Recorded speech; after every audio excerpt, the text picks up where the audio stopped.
everybody, and welcome back. All right, so we are into week 3 of the Women's Prize for Fiction Longlist read-along that I'm doing. Last week was a bit of a rough week. Hopefully this week won't be so bad. But anyway, we're going to get straight into it.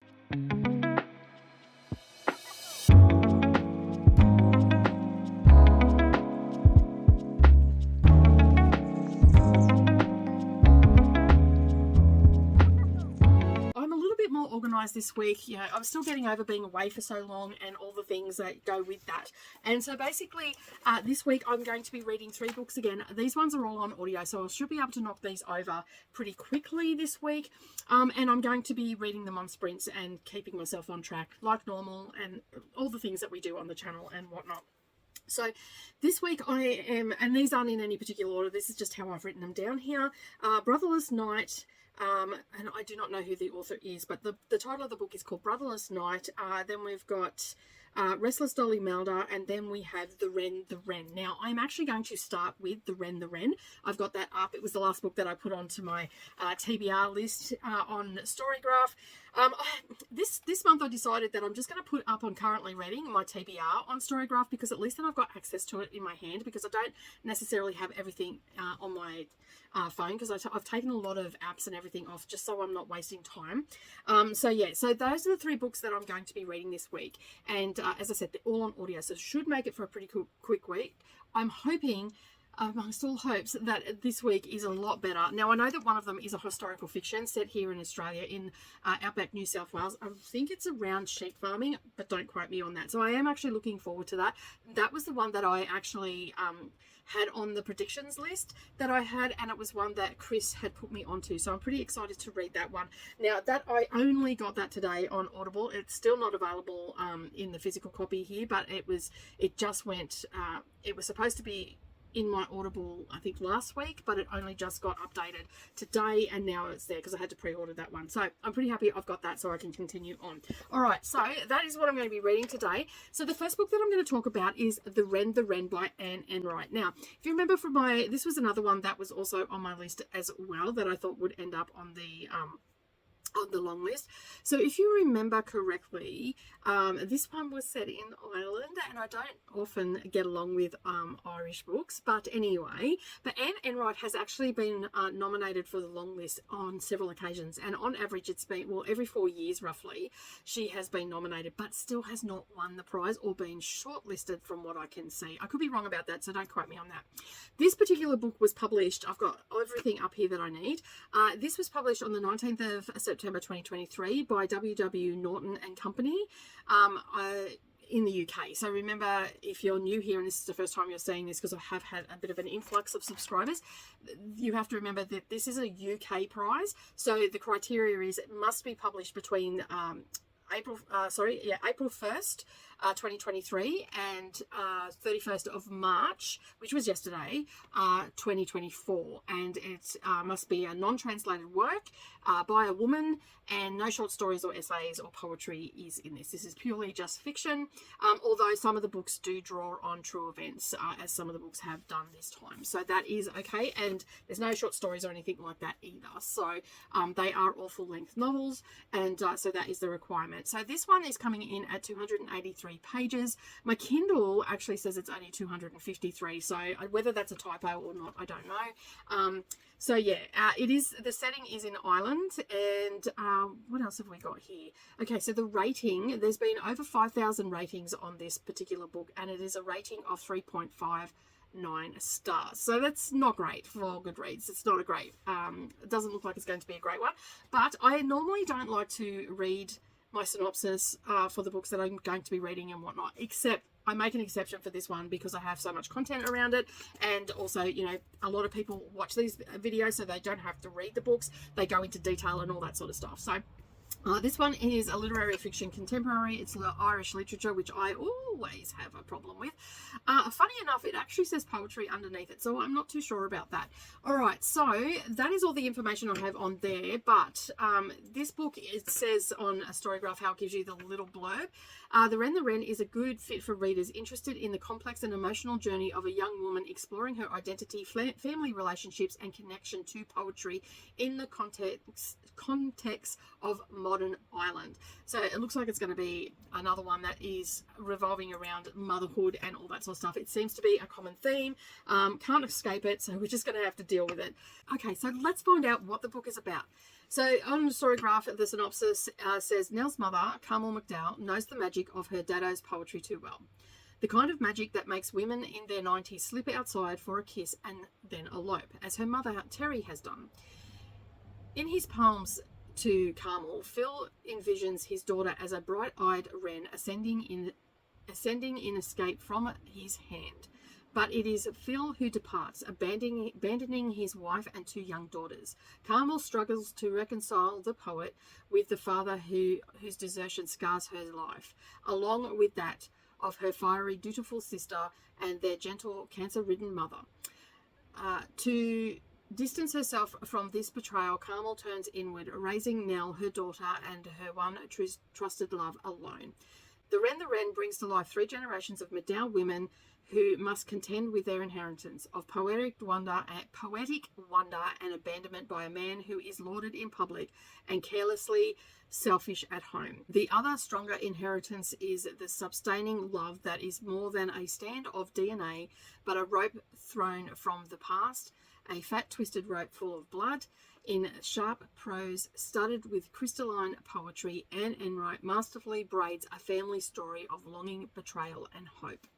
Nell McDowell, never knew her grandfather, the celebrated Irish poet Philip McDowell, but his love poems seem to speak directly to her. Restless and wryly self-assured, at 22, Nell leaves her mother Carmel's orderly home and finds her own voice as a writer, mostly online, ghost blogging for an influencer, and to live a poetical life as she chases obsessive love, damage, and transcendence in Dublin and beyond. Her grandfather's poetry seems to guide her home. So that is what it is about. It looks like it's going to, as it said, it had poetry so under one of the tags. So it sounds like it's going to be a bit of a slog because I'm not a fan of it, and it's also Irish literature as well. But I am listening to it, so it might be a little bit easier because I'm just listening to it, and I've got a lot of stuff to do. So anyway, I'm going to get into it. I will probably check in around the halfway point, let you know how I'm feeling about it. If I'm not DNFing any of the books. Normally, I would DNF a book and I'd check in and tell you why I'm DNFing. But part of me reading this list, I must read the book to the end. So that is what I'm going to be doing, which is just fun. Just fun. If you've seen the vlog from last week, it was just fun. And if you haven't, check out the tag up the top there and click on that and you can go and see that video as well. It'll also be in the end screen at the end of the video as well, so you can check it there. All right, I'm going to head off and get stuck into my book, and I will talk to you soon. Hi everybody, and welcome back. All right, so I am reading The Wren by Anne Enright, and I'm about 50% the way through. Again, just like some of the other books that I've read, this is about a mother-daughter relationship and the things that go with that. So far, remember when I was talking about, I said that I had a tag of poetry on Goodreads? This actually has little poems throughout. So we get maybe, towards the end of a chapter, we might get a poem. Halfway through a section, we might get a poem. And that is because it's reflecting on someone that is a poet. So, excuse me. So basically, I'm a little bit croaky. Change of seasons, I just seem to get a little bit croaky. But anyway, I do apologise for that. So basically, as I said, I am around about halfway through, about 45% through now. And we're following Carmel and we're following Nell. Now, Nell is the daughter of Carmel, and basically they're just really talking about their experience right now with dating. And like for Nell, she's talking about dating. I had a little bit of a laugh out loud moment because she's talking about an app that tracks her period and her mood and all that sort of stuff. And like, I just had a bit of a chuckle about it because I see so many people that, like, we didn't have that. Like, I never had that when I was younger. So, it was like you kept track either through your choice of contraception and all that sort of stuff. And there's just like, talk about having a boyfriend. We're not really having a boyfriend in some of it, and just talking about this app, having a bit of a chuckle. This is what I've just read now, and I had a bit of a chuckle at that. There was, some talk about self-pleasure and all that sort of stuff in it as well. Now, Carmel is looking at herself back when she was pregnant and how she felt about that, and I think from what I can tell so far, I think that she has pushed some of her self-doubt and her anxieties about motherhood and all that sort of stuff onto her daughter, and I think this is going to be the source of their tension. the poetry is sort of like is reflecting on like motherhood and stuff like that and how they're feeling, but I believe that it is Carmel's father that is the poet. I may have missed something. I feel like I've missed something in it, but that could just be a me thing because I have been incredibly busy this week and may not be. My mind has been wandering a little bit while reading this book because it hasn't really been holding my attention. Like, yes, there's the you know, the angst between the mother and daughter and all that sort of stuff, but it just hasn't held my attention like some of the other books that I've read this list. And yeah, so I'm not 100% sure how I feel about it right now. And in a way, the poetry is sort of throwing me out of the story. Like I feel like I'm getting really into, and if you have been around for a while, you know that I don't get like I sort of do get poetry, but I don't gravitate towards it. It's not my favorite thing to read or anything like that. But in saying that, having it added in, it is adding a little bit of an extra layer to the book, and it's probably been the last couple that I've sort of settled in. Prior to that, and that's been 2 in the last section that I read about Carmel. But for the most part, I feel like it's throwing me out of the story because I just get settled into Nell talking, or, you know, the inner dialogue and Carmel and her story. And then boom, we've got this piece of poetry in there, and it just like it throws me out of the story. So for other people, that might not be an issue. Now, this is Anne Enright is an Irish author, as far as I'm aware, according to Goodreads, and what I haven't done a lot of research into Anne Enright. It's the first time I'm reading her. I do like how she writes. The poetry aside, that's in this particular one, because I don't believe that's in every one of her books, but poetry aside, I do like how she tells a story. I do like how she writes. I am immersive reading this because I have it on Kindle as well as audio, and I definitely wanted to do that with this one because of the poetry in it, because of my struggles with poetry in the past. I think as the older I'm getting, the more I appreciate and understand poetry. I may have just had a really crappy teacher when I was at school, because I remember having poetry books that my grandmother bought me and everything, and it just kept me throwing, like, I just didn't get into it once I got into high school. I don't know, but anyway, it's neither here nor there. But the book itself, the story itself, I am enjoying it. It's not trauma filled like the other one, but they're sort of talking about their experiences and stuff like that at this point. I mean, I'm only halfway through the book. I guess we'll find out a little bit more as we get to the end. But I will say that the poetry that is in it, I have sort of settled into it now, but at the beginning of the book where there was a couple, it just sort of threw me off and whatnot. But I do like Anne Enright's style of writing. I'll probably actually pick up a few more of her books. So kudos to Anne Enright for making me feel like picking up more of her books. So I will keep an eye out for some of her books in the secondhand bookstores and, you know, events that I go to for secondhand books. I might even get Bob the Booker, which I haven't mentioned for a while because I haven't gone to see him for a while.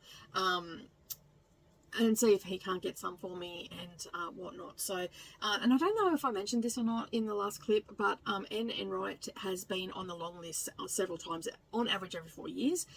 So it's not surprising that she's here. So yeah, anyway, I think I actually said it in my prediction video as well. So I'm going to get on with it. I'm on sprints at the moment with Brittany and Leandra. It's been a while since I've been on with the lovelies, and I'm having a fabulous time. Because we, as some of you may know, we have a sprint train, and we start at Leandra's station, and then we end up at Brittany's, and then we end up at mine, and most weeks we go for about 23 hours, so there's that. So yeah, anyway, I'm going to get on with the rest of the book, and I will check in when I'm finished, and then we'll talk about the next one that I'm going to read after that. Hi everybody, and welcome back. Alright, I'm here to wrap up The Wren by Anne Enright. This is another one off the Women's Prize for Fiction, which you already know that because you're watching this vlog.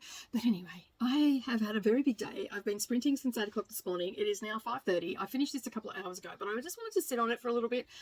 And I sort of wanted to wrap it up before I got too far into Brotherless Night, which is the next book that I'm going to read. So this one is following 2 points of view, and we do have a third point of view that comes into it, but it's only one little chapter, and that is Phil McDarr. He's an Irish poet, and he is the father of Carmel, and then we have Nell, who is the daughter of Carmel. So basically, this story in a nutshell, I don't really have that much more to say about it than what I've said in the previous clip. It is a mother and daughter relationship, and it's basically a story about how trauma is passed down through the generations, and how when someone does something, the impact that has on a family or child, or whatever the case may be. So the Irish poet, Phil McDarr, he left his family, essentially abandoned his family, leaving the two girls, Carmel and her sister, with a terminally ill mother. And so they had to navigate that. So while I didn't even get a chance really to mourn the loss of their father leaving and all the things that come with that, the consequences that come with that, they also had to contend with a terminally ill mother. So from that, Carmel's had a very troubled childhood and has some trauma from that and all that sort of stuff, and she carries that into her adulthood and then basically passes some of that down to Nell. And so from Nell's point of view, we are basically seeing a coming of age story really, and personal growth story from her. We meet her, I think she was around 20, 22 I want to say, and basically she is, you know, struggling with her mother's behavior, for lack of a better term, and wanting to just get away and forge a life for herself. And so basically we follow Nell as she goes through this loves and, you know, wanting to get away from her mum, but at the same time be there for her mum, you know, just the struggles that come with that, and also the financial woes of leaving her mother's house as well, because now she's responsible for herself. And subsequently she goes on a journey of self-discovery, and basically that's Nell's story, and we find that out. But through that, we've got the peppered story of Carmel and her trauma and how that affected Nell, and also the effect on Nell from her grandfather, who she never met, but she still hears a lot about him through his work. And also, again, a situation where not knowing or not being able to grieve correctly because the person's in the public eye and people constantly bring them up and all that sort of stuff. Carmel's story, however, was a little bit more raw, I guess, in a way I would describe it, because we're getting her point of view on everything that happened when she was a kid and leading up to her adult, and also her knowing that regarding herself as not a great mum, and she knows that, and trying to make amends for it, I guess, in her own ways, but failing miserably at it, really. So there was lots to unpack in this book, but again, it is another mother-daughter trauma. There is a lot of stuff happening in these books that I've been reading. You know, and I can this one sort of hit home a little bit too, because, you know, I have a daughter, like, my youngest daughter wants to fly the coop really quick, not because I'm a monstrous mother or anything like that, but she just wants to get out into the world, and I'm not too sure how I feel about that. You know, but then I do have a very strained relationship with my eldest daughter, so some of these themes in these books are hitting a bit close to home. So yeah, I mean, like, and it's hard to read. Like, this one didn't make me tear up or anything like that. It was just like, yeah, I can see why Nell wanted to get away, and I can also see how Carmel sees herself as a bad mum and all that sort of stuff, and you know, like how she's not real sure how to correct that, and she wants to make amends for it, but she's not really sure how to, and all that sort of stuff. And I can sort of see from both sides point of views, and which is really good, because sometimes you can read a book, and I have read books where we've had multiple point of views and there's not been any growth, in a way, I guess is the word that I'm looking for, of the characters and whatnot. But I feel like that there was definitely growth with this, and you know, even if it was only a minuscule amount, Carmel still realizes that, you know, she was not a great mum, you know, she could have done things differently and all that sort of stuff. And Nell also sees that, you know, she needs to give her mum a bit of a break as the more she grows and becomes self-aware and all that sort of stuff as well. Now, we did get one chapter with Phil, and that was sort of him explaining his actions and stuff like that. So was it really necessary? I don't think so. It could have probably been left out, but I was happy. Like, I'm not disappointed that it was in there or anything like that. Now, just as a side note, there was like little inserts that were put into this, and it was in a different voice than Enright's, and so it was a little bit jarring every time that happened. It sort of knocked me out of the story a little bit, and I think had that not been, I understand why it was in there and whatnot, because I mean, this is a literary fiction, and you know, they do the things that they do in literary fiction. I understand why it was in there, and it makes sense for it to be in there, but I just felt it was a little bit jarring. Now, as I said, I listened to the audiobook, and I love listening to Anne Enright. She's very easy to listen to. She didn't do the story dirty, you know, like it's a very good audiobook, and I got that off Audible. So overall I'm really happy with it. I love the writing style, like I did immersive read this as well. I really did like Anne Enright's writing, and this is the first time I've ever experienced her writing as well, so I was pretty happy with all of that, the descriptions and all that sort of stuff, and even the little bits of humor that were thrown in there as well, in Nell's point of view.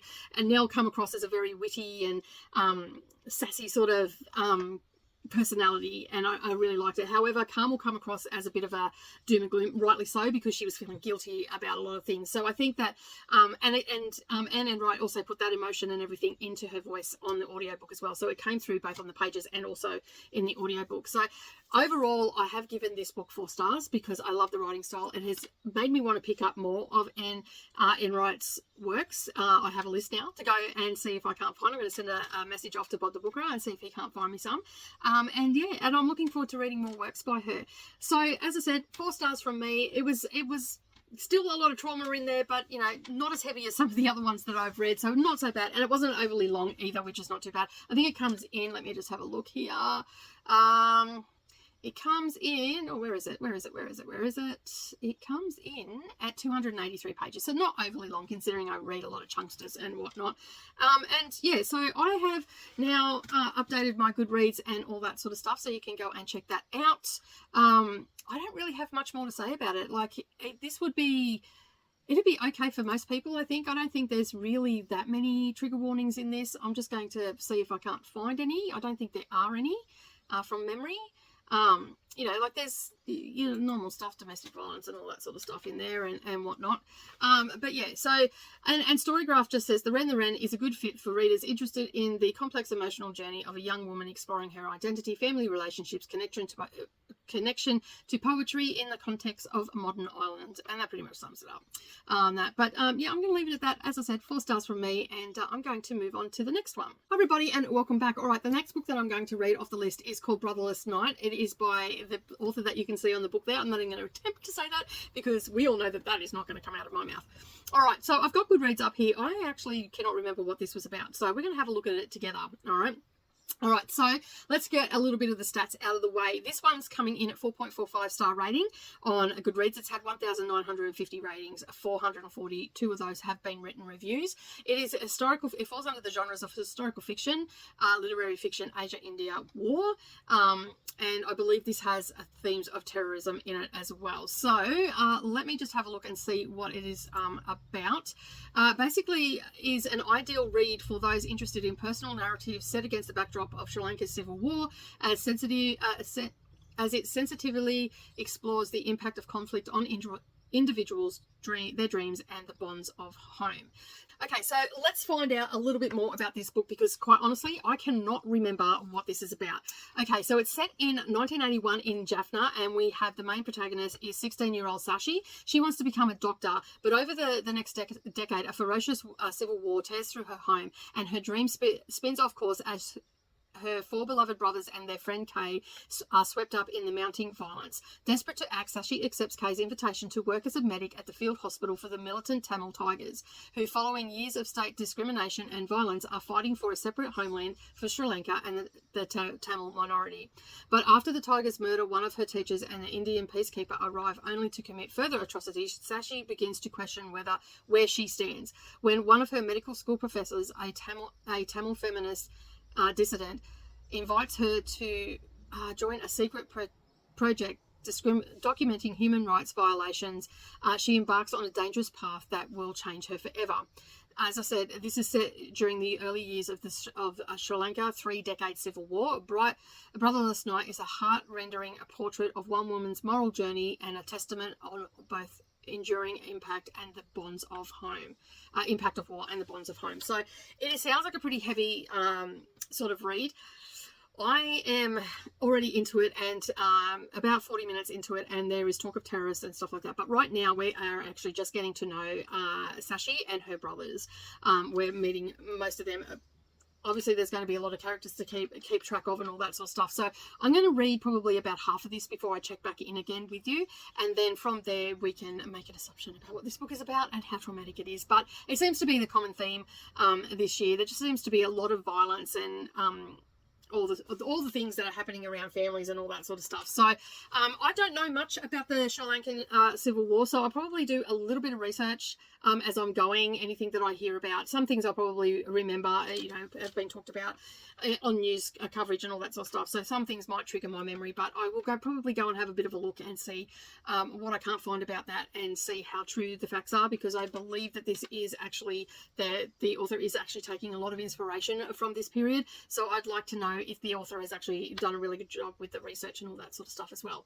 All right, so with that, I'm going to bid you adieu, and I'm going to head off and do a little bit of reading, and I'll check back in when we're halfway through the book. Hi everybody, and welcome back. All right, I'm here to do a wrap up for Brotherless Night. Now, this one was a very interesting book. I have finished it up. It's Saturday morning and I've been doing some crafting. It's sort of an overcast, average sort of day. So I thought, you know what? I'll do a quilt top, do all the things and listen to Brotherless Night. Well, the end of it anyway, because I did start it a couple of days ago. But this one, I sort of took it a little bit slower because there were so many details in this that I want to sort of look up and have a look at a little bit further, because it is about the Tamil War in civil war in Sri Lanka and the Tamil Tigers, and it is following a young girl who is 16 years old, which I've mentioned all this in the previous clip, and 16 years old, who wants to become a doctor and is, like the synopsis says, that she's curious whether she can go through her life without actually hurting anybody. And like she starts to wonder this because of the tragedies and the horrific things that she has seen, including watching her really good friend starve himself to death for the cause, to try and get help and stuff like that, and for people to, you know, toe the line and whatnot. But it's like this one was it wasn't as tough. Like last week was a tough week.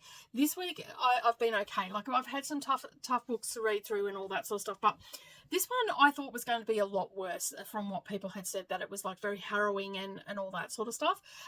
Yes, it is very harrowing what they must have went through. Now, remembering that this is a fictionalized version of it and whatnot, there are some notes in the back where one of the characters that were killed by the Tamil Tigers that had restrained her for writing down what they were doing and all the rest of it. So she was killed, and she was a university professor, and the author said that when she went back to Sri Lanka, that it had found at the Jaffna University, her picture had finally been put up after years of not being there. So now, for those who don't know, the Sri Lankan Civil War with the Tamil Tigers went for over 29 years.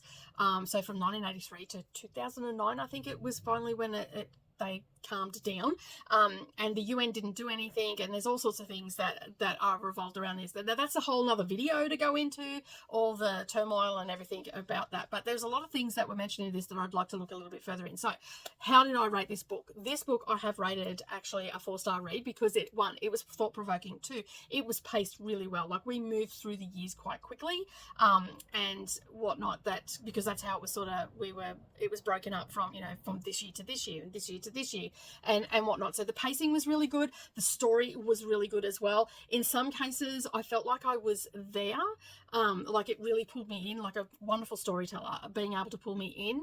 I really felt for her when she was watching her friend die of starvation and them not doing anything about it. Like and the fact she felt like he thought that they would step in before he died, but they didn't. And just the terror and everything that they must have had gone through, and their life, how it was just turned upside down essentially. Now, the main protagonist in the book, she and her family had a little bit of a better ride through that turmoil because her brothers had joined the movement and joined the militants basically, and so they were not treated as harshly, whereas yeah, there was a lot of stuff going on in this. We also had like suicide bomber in there, where a young woman who was raped. Now, I know that there's a lot of stuff in this that people probably won't really gravitate towards, but trust me, it is actually a pretty good story. Like, I really enjoyed it, and I've given it 4 stars. It is thought-provoking. It is very much, there are some moments in it where it's quite harrowing, but I, as a person, have always been interested in that sort of story, like how people rise above it, how they move out of it, how they, you know, the things that they have to do to get to where they need to be, not necessarily and also the reasonings behind why some people turn to this sort of terrorist acts and stuff like that, and, you know, what caused them to, you know, I've always been interested in that. So this was going to resonate with me anyway, but for other people it might be a really tough read and you might not like it. As I said, there is like the main protagonist is seeing someone who has been raped by the soldiers, and she watched them kill her brothers, and she was raped repeatedly and really damaged, cut and all sorts of stuff. And she describes that not in great detail, but it's enough for you to get an image in your mind if that's how your mind works.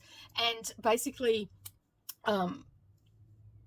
how she thought about it as well, like how she didn't really understand that you know, she should have taken all this information and all this sort of stuff to help prosecute, but they were never going to be prosecuted anyway.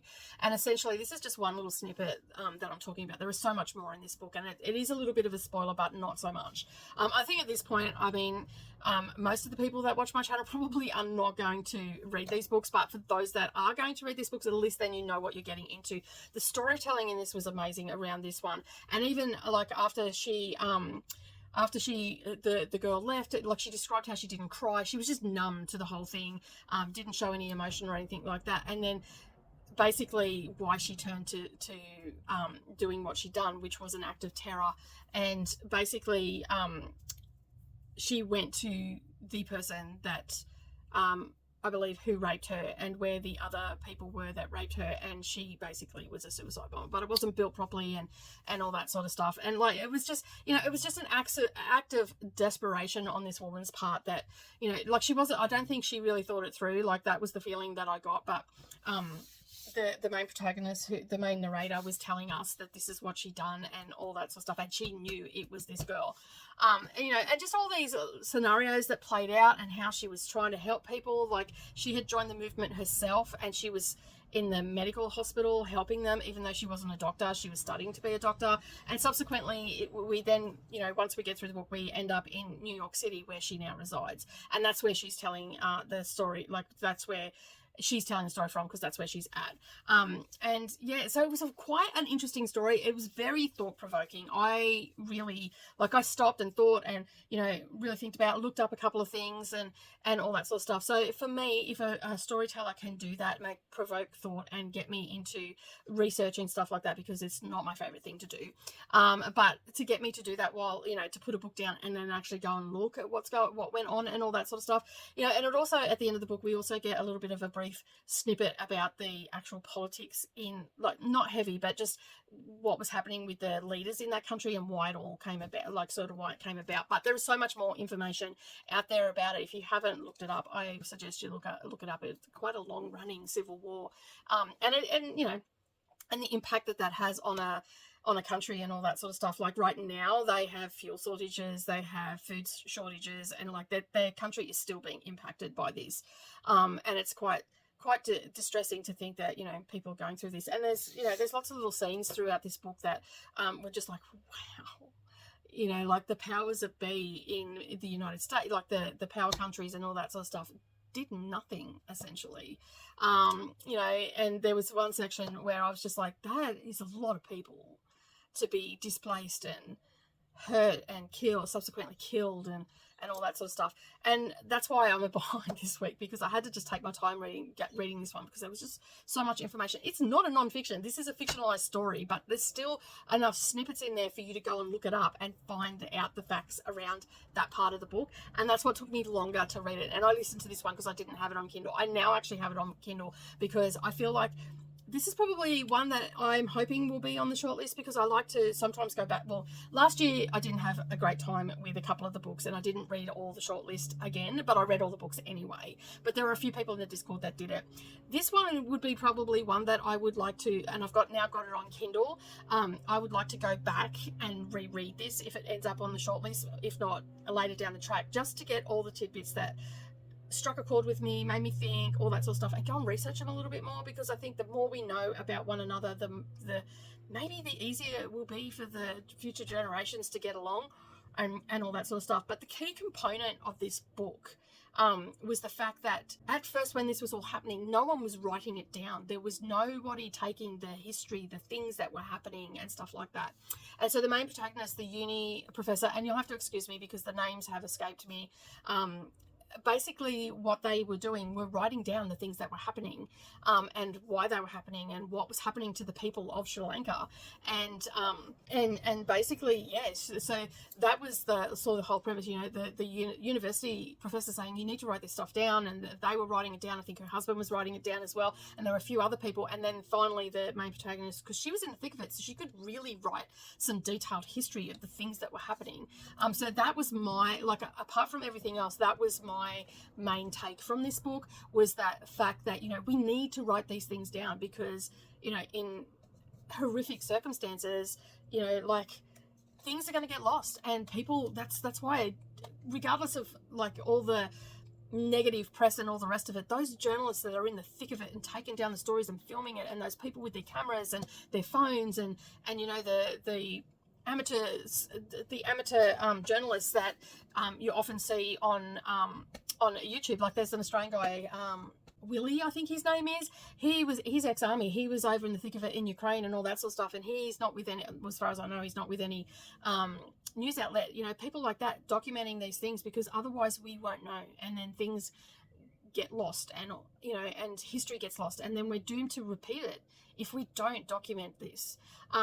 You know, and document things. And that's sort of what I took away from the story, that it's really important that when tragic things happen around the world, no matter how big or small they are, or how insignificant the rest of the world thinks it is, you know, they're just fighting amongst themselves. No matter how insignificant we think it is, we really should take down the details, and someone somewhere should be documenting it. So yeah, like this book, as I said, I've given it, like, as I was reading it, I was thinking, oh yeah, this is definitely a 4-star read.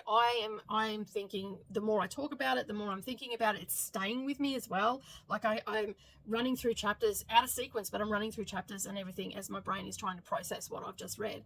And it's not because it's harrowing. It's just so much information that I want to learn about and understand. Now, I remember seeing things that were happening in Sri Lanka on the news, and like when I was a kid, and all that sort of stuff, but I never paid attention. I was a kid, I just never paid attention. And now as an adult, I really want to look into it a little bit further. So I'm really glad that this author ended up on the long list, because otherwise I would have gone through life ignorant and not know about this situation. And for me to want to reread it again, it is definitely, for me, it is a 4.5 star. I did, like, I struggled a little bit at the beginning, and that's sort of why it lost a 1/2 star. It didn't sort of grab me straight away. And it was probably 2, maybe 3 chapters, maybe even to the 4th chapter, when I finally, like, it just yanked me in. Like, I was there, but then it yanked me in. So I'm going to say 4.5 stars, a solid 4.5 stars, a really good story. And if you can get past the little bits and pieces that are in there, I think that you will do yourself a favour by reading this and actually doing a little bit of research on the Sri Lankan Civil War, and even where they are right now. It's quite shocking, and you know, the governments have a lot to answer for and stuff like that. So it's just yeah, it's just wild. But as I said, that is the end of Brotherless Night. It was a different type of book, and you know what? It almost feels like a non-fiction, but it's not. It's got you know, it's a little bit like, you know, it's fictionalized but drawn on true events. But yeah, that is my review on that one. All right, hi everybody. All right, I'm down at the computer now, and I am starting my next book, which is called Restless Dolly Mauder. This is by Kate Grenville. It is set in Australia, Australian author as well. It's set in Australia, in colonial Australia. So it is at the turn of the century, I think. I cannot remember. Let me just bring this up and have a look. All right, so I've got it up here on a Goodreads, and basically we'll do the stats. It has had 1,000 ratings, 1,042 actually. It is a 4.09 star rating on Goodreads, and basically I'm pretty sure that this is actually set at the turn of the century. I'm not too sure. It doesn't actually say. It's only a short book. It's only 256, and this is 6 pages. It was published in July 2023, and this is the first time that I have read this author, or I'm about to read her, that I'll be reading this author, but I have heard really good things about her other books and whatnot. I went and had a little bit of an investigation on her other books, and I have heard good things. And Chris also gave this suggestion to me as well, which was one that I predicted, because on Chris's say-so, I put it on the predictions list. So I'm pretty excited that it is on here. And basically, from my understanding, it's at the end of the 19th century, when society's long locked doors were starting to creak ajar for women. Growing up in a poor family in country New South Wales, but clever, energetic and determined, Dolly spent her restless life pushing those doors open. Most women like her have disappeared from view, remembered only in family albums as remote figures in impossible clothes, or maybe even lemon pudding recipe handed down to generations. Restless Dolly Mulder brings one of those women to life, and we can recognise, and whose struggles we can empathise with. So it seems like it's going to be, well, it's a historical fiction, for one. And so yeah, it looks like it's going to be up my alley, because I do like reading those sort of books where, you know, women push against society and break the social norms and all that sort of stuff. So let's have a look what it says over on Story Reads, because we get that little blurb.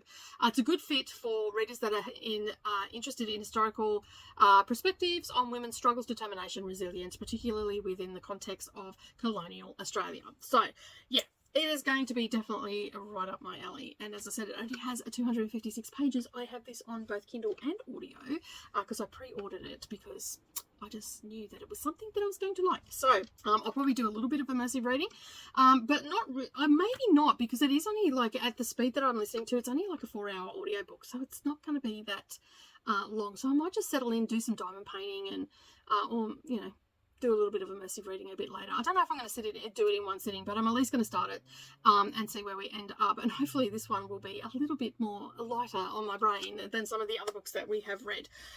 After this one, I only have 4 more to go. So once I'm finished this one, we'll move into our last vlog, and then I will do prediction videos. So we are getting to the end of it, and I'll be glad when I get to the end of this list, because it has been a hard list to read. But anyway, I'm going to check out now. I will come back. I probably won't do a midpoint check-in with this one unless something weird is happening with it. I probably won't do a midpoint check-in because realistically, this is it's an historical setting. It's sort of my jam. It's at the turn of the century, so I'm guessing it's going to have all the problematic things that we normally have around women and you know, race and all that sort of stuff. But I'm pretty keen to find out if I'm going to like this author or not. Hi everybody, and welcome back. All right, I'm here to talk about Restless Dolly Mulder by Kate Grenville. Basically, I'm pretty sure I've got that. Anyway, the name's on there. I always get names mixed up. Oh, but you're used to that right now, right? So anyway, so this is the 12th book that I have read from the Women's Prize for Fiction Longlist. I listened to this one on audio, and I also had it on Kindle as well. So I did a little bit of immersive reading with this one, and this one was probably the one that I was like the most excited about, because it was an Australian author and it's also set in Australia. Now, I talked a little bit briefly on Sprints about it, but you know, I didn't really go into detail. So I'm here to talk about the book and wrap it up for you. Now, I absolutely love this book. Now, I know that some people probably didn't like it. Again, this is a mother-daughter story, but not as violent as one, or as it is sad in a way, but it wasn't as depressing as some of the other books that I have read. So this one, as I said, is an Australian author.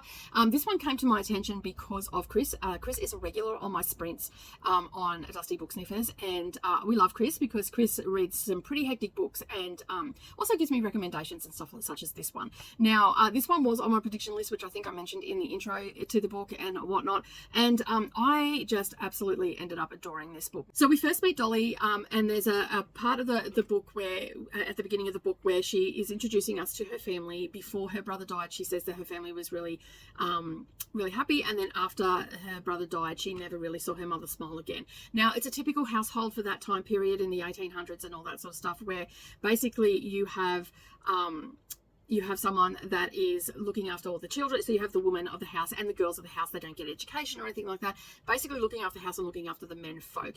Now, her mother believes that she married down. Her family was quite a well-to-do family, but she married down. She married a shearer, and he was your bloke's bloke, you know, the woman's in the house and all this sort of stuff. And that was very normal for that time period. But the women that were born in the late 1800s and early 1900s were really pioneer women and really pushed the threshold of the norm. So basically, you know, they pushed for the vote, they pushed to be heard, they pushed until we got a lot of the things that we had as women in the 20s, the 30s, 40s, and so forth and so on. Yes, women were still predominantly seen as in the house and all that sort of stuff, but we started to see more and more women coming into the workforce. Now, the women that push the envelope, and the reason that I'm talking as if this is a non-fiction, this is a biographical fiction. So this is the author's great-grandmother, I believe, or grandmother, and so she's talking about her great-grandmother and her grandmother. Now, her grandmother is Dolly, and she is talking about her and her life, and obviously she has fictionalized it because, you know, she doesn't have a grandmother here to ask her any questions or anything like that, but it is a it is a really good snapshot of the time and how frustrating it was for the women that were coming through and wanting more, wanting to go to school. But her father wouldn't allow her. Like, she went to school, and the New South Wales government had brought in a policy that all children had to go a certain amount of days. Otherwise, the parents got in trouble and all that sort of stuff, because prior to that, kids didn't have to go to school. So that's how the school system came into it. So we got a little snapshot of that. And then also where she was doing really well at school. Like, she was very intelligent, very bright, and all that sort of stuff. And she come home with the star from her teacher and this, that, and the other. And then basically she got to the end of her schooling, which was 14. And the day you turned 14 is the day you left school. And basically that's when her father said, right, you're not going to school anymore. You need to do this. And she said, well, I want to be a teacher. And he said, over my dead body. And this caused a rift between her and her family. And basically a rift also, well, essentially made her feel like she should get more and all that sort of stuff. She got married for the time. She got married quite late. She was like 28 when she got married, almost 30. And so basically, so we follow her into her marriage and all that sort of stuff. There's a whole heap of other stuff going on, but we just start to follow her through her life and her restlessness, that, you know, wanting more, doing more, all the rest of it, wanting to get off the farm because this is set in Outback. But what I loved most about this is it was a little bit of a nostalgic read for me, even though I wasn't of that time. I actually was born in Sydney and done a lot of growing up in Sydney, and travelled all over the eastern seaboard, except for Victoria, but New South Wales and Queensland with my family, because my dad was a nomadic worker, so to speak. And so basically, yeah, it was really good, because all the places that were mentioned, it brought back childhood memories for me and stuff like that. So I've actually given this a 5-star read. The way it all wrapped up, and it also shows then how the intergenerational things can get passed down from person to person, and, you know, whether that's son or mother or whatever. And it showed her difficulty in being a mother, and then the difficulty that her parents, her children had towards their parents as well, especially her. Her husband that was in it, he was there, but it was more about her and her relationship with her first 2 children, and how the trauma that was happening around her at that time, she seemed to hold that sort of against him in a little bit of a way. But it was just essentially a biographical fiction story about the author's grandmother and what she feels, and or like how she not wrote the story, but all the things that she wanted to bring to the forefront, because essentially these women that were our, you know, the catalyst for each generation to be better and all that sort of stuff, basically get forgotten about. You know, we might get, and the author even says, we might get, you know, a lemon meringue pie recipe that's passed down through women to women, or we, you know, there's these awkward pictures of them in unbelievably hard clothes doing farming work and all that sort of stuff. So there was all that in there, and I just absolutely loved it. It's not going to be everybody's cup of tea, but I think it was a really good, well done story. I didn't want to put it down, and it was a nice, even though it had the mother-daughter stuff in it, it was still a nice read. And I'm so glad that Chris brought this to my attention, because I otherwise wouldn't have known about this author. Well, I would have, because it was on the list, but yeah, and I'm pretty keen. I've got another book that I ordered of hers as well, so I'm going to get into that as soon as possible. All right, I'm going to head off, and this is a wrap for this week's one. So we ended on a high note, which is absolutely fabulous, and I must say, overall, the week's reading wasn't as bad as the other week, so that's not too bad. I've got 4 more to go, and they are all going to be just in one vlog, because most of those books are quite short. I've got them on audio and Kindle as well. I still haven't been able to get a lot of physical ones, and I don't know. I will be buying the shortlist, because I have a shelf for the shortlist for the Women's Prize, so I will be buying them. And some of the books that I've talked about, my daughter said that she'd be quite interested in reading them, so she may not read them now, but she might read them when she's older. But anyway, it is what it is. I'm going to head off for the day, just to say thank you to everybody that has been joining me on this journey. Don't forget, we still have a couple more videos revolving around the Women's Prize for Fiction, so make sure that you've hit that subscribe button, and just hop, skip, and a jump over to the like button, give it a thumbs up as well, and tell me, have you read any of the books that I have read this week in the comments down below, because I'd really like to know what your thoughts were. Did you like them? Did you not like them? And did I give you my star rating? I don't think I did. I gave it a 5-star. So I've had 2 5-star reads off this list, and funny enough, they're both historical fiction. Are you surprised? I'm not. But anyway, that's it from me today. Have a wonderful day, everybody. Keep turning those pages, and as always, I'll see you in the next video. Bye for now.